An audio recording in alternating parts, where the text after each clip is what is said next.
Politicians might resign themselves to prophylactic extensions of the vote while they could still control it. This was probably the case in France and Britain.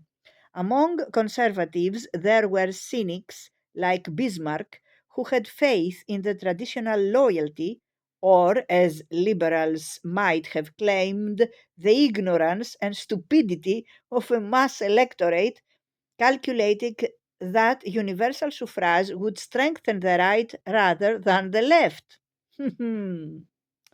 But even Bismarck preferred to run no risks in Prussia, which dominated the German Empire, where he maintained a three-class franchise strongly skewed in favor of the right.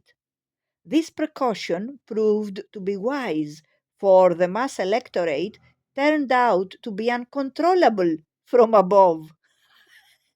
Elsewhere, politicians yielded to popular agitation and pressure or to the calculations of domestic political conflicts.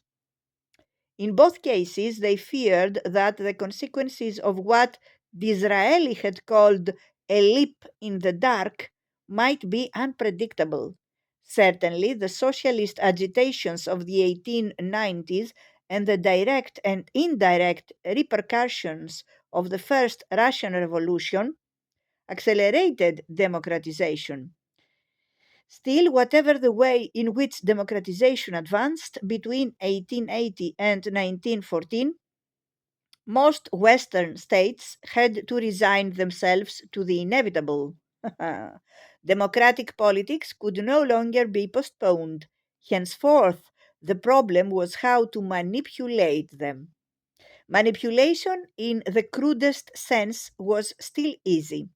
One might, for instance, place strict limits on the political role of assemblies elected by universal suffrage. This was the Bismarckian model, in which the constitutional rights of the German parliament, Reichstag, were minimized. Elsewhere, second chambers, sometimes composed of hereditary members, as in Britain, voting by special and weighted electoral colleges, and other analogous institutions, put brakes on democratized representative assemblies.